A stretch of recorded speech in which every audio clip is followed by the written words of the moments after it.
Thank you, Mr. President, for allowing us this honor. Members of the Senate, today we have the opportunity to hear Soeren Palumbo. He's an 18-year-old native of Palatine, Illinois.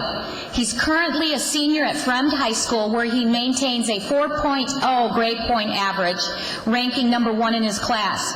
He is co-captain of the swim and diving team, a member of the National Honor Society, and participates in numerous clubs and community service organizations.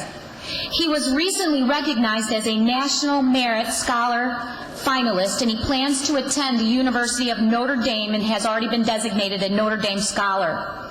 In February, Soeren delivered a speech to an assembly of high school students in honor of his 12-year-old sister who is developmentally disabled, and to sensitize others about the all-too-casual word of retard.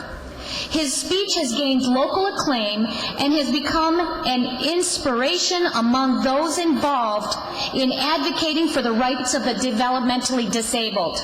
He and his sister were the subject of a human interest feature that aired on CBS News in Chicago on April 22nd.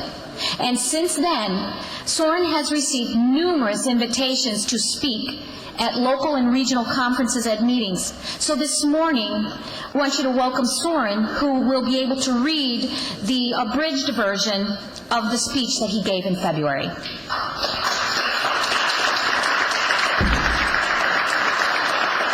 Thank you. Thank you. Recently, I was walking through the hallways of my high school. As I passed the front door, I noticed a young African-American man washing the glass panes. I slowed to round the corner and almost bumped into two white girls walking in the opposite direction.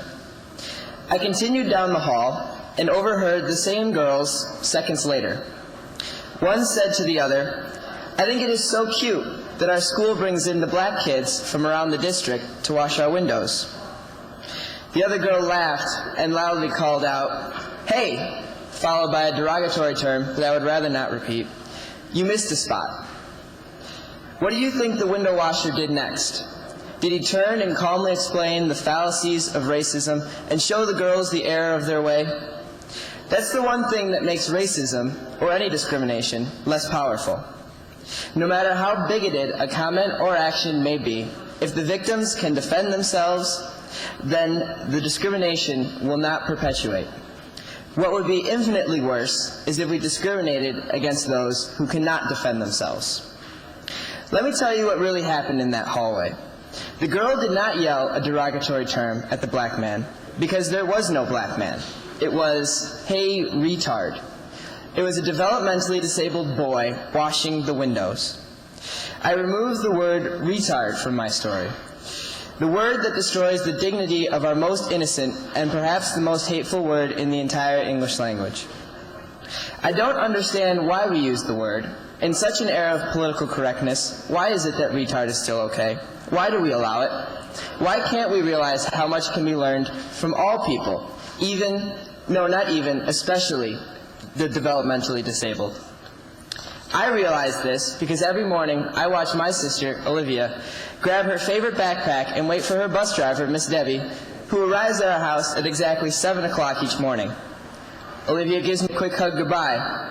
Her strawberry blonde hair hides the question-mark-shaped scar from brain surgery 2 years ago. She runs excitedly to the bus, ecstatic for another day of school. The bus disappears around the turn, and I can't help but remember the jokes. The short bus, the retard rocket. No matter what she does, no matter how much she loves those around her, she will spend her entire life being the butt of someone's joke. By no fault of her own, she will always be hated. Because that's what it is, the preemptive dismissal, the dehumanization, the mockery. It's nothing but another form of hatred. Think about this before the next time you use the word retard, or shrug off someone else's use of the word retard. Think of the developmentally disabled you hurt, and those who love them. If you have to, think of my sister, and how she will always love everyone unconditionally. Think about how she will never hate. Then think about which one of you is retarded. Maybe this has become more of an issue today because society is changing. Our fellow human beings are walking among us, attending school with us, entering the workforce with us, asking for nothing but acceptance, giving nothing but love.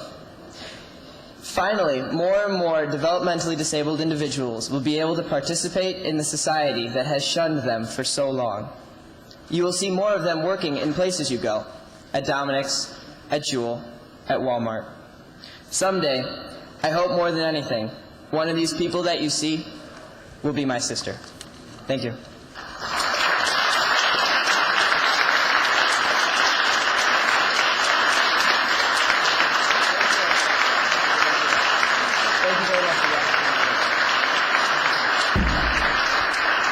Let's give Soeren another round of applause because I think he has taught us something today. And also thank his dad who's here with him, and Olivia and his mom who's at home.